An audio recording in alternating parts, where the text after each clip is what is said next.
Good morning, everyone. Happy Wednesday. Jeanette Biro here. I'm a medium and a channeler.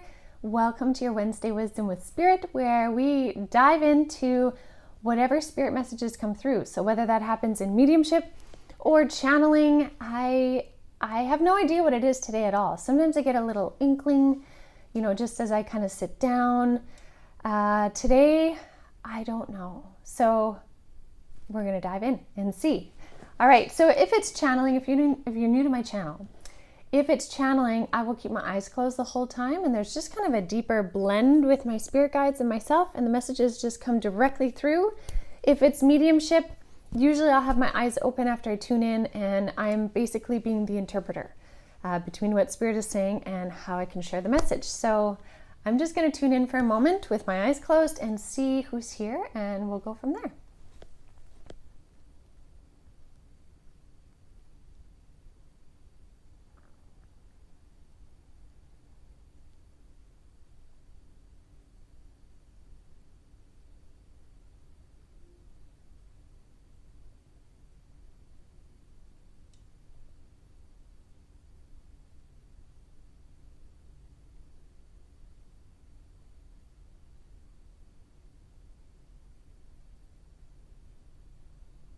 Okay, so at first it was going to be channeling, and then they're like mediumship, and then they're like channeling, and then they're like no mediumship.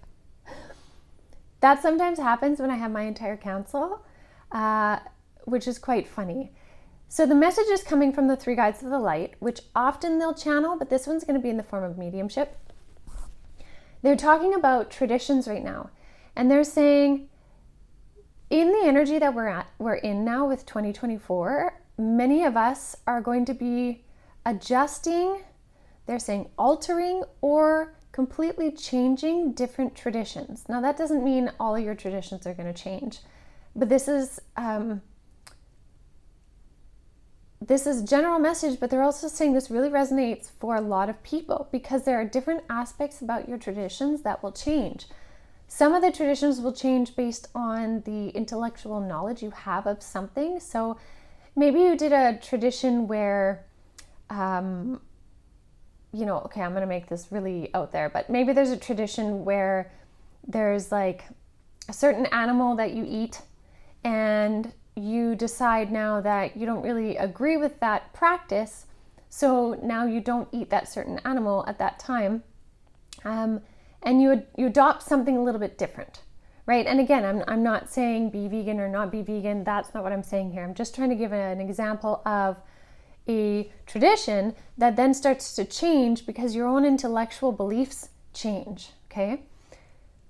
Other things could be you're wanting to start a new tradition of something. Say, for example, you don't normally celebrate the solstice, but now you're really feeling drawn to that change of season, and there's something in that for you. And so you start looking into different solstice meanings and traditions, and maybe you start something new with your family or for yourself. Maybe you do a little ceremony or a ritual of some sort, burning some sage or lighting a candle and saying some prayers or whatever it might be. There's something changing in the traditions right now, and that can be adding to some really beautiful steady ones that already run through your maybe biological line, your ancestral history. Or it could be releasing some or creating brand new ones.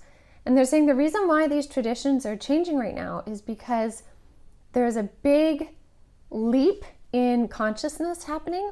And so what resonated before won't necessarily resonate the same now, which is why they require something being like altered.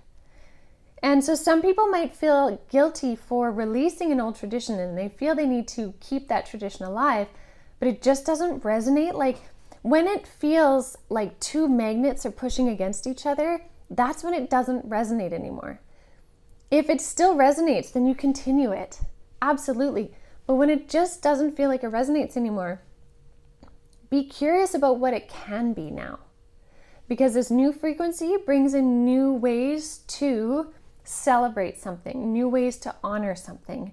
More people are going to be gathering now in either like meditations or, energy healing or sound bowl healing or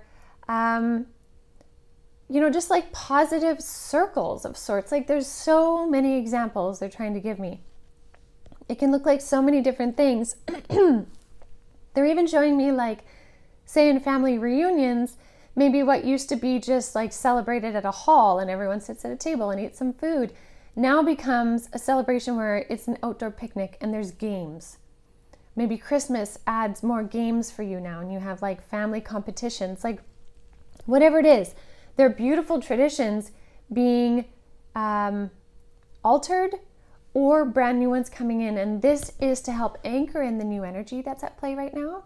And this is a beautiful thing. So Spirit is saying this year, be very curious about what those traditions are and how they're starting to shift and change. Even you may find you want to bring in some that maybe are no longer celebrated in your culture, but you really did like them, so you want to bring them back. Allow these traditions to be anchor points for your new frequency and what it means for you, because it's also creating a lasting legacy for those that come after you. So something to be said there. I'm just going to go check if there's something else. Hold on. Okay, they're also saying what some of us don't realize is how much is being created this year. Like this is a high creative year. And so much of what we put out in our actions will be brought back tenfold in the energy and the manifestation power from it. So when we add our intent to what our traditions are and we put our energy behind it, we are then creating such a big hub of frequency around that particular thing. And we can alter that into a really high frequency, positive, ever expanding energy to it as well. So something to be said for traditions, and you're going to notice that this year. And lastly, they're saying also notice which of the smaller traditions, like many of us are probably thinking big things like, Thanksgiving or Christmas or Hanukkah or however you celebrate, but they're even saying some of the smaller ones. You may feel really inspired to just pick up a small celebration, something that is different. Maybe it's even full moons. Maybe you start to make a full moon tradition where once a month you and your brothers or sisters or family or friends, you gather and you do positive intentions. Like it can be so many different things, but we're creating a whole new frequency that will be anchored by traditions. That's what Spirit's saying. So be curious what's coming to the forefront for you and what you want to add an extra emphasis into, because this year is such a big year for creating that kind of energy. And that's really cool. All right. Well, I'll leave that with all of you. I hope that helps inspire you to look at what traditions you want to honor, shift, change, all that kind of stuff. All right, everyone, have a beautiful rest of your day, and I will see you all tomorrow.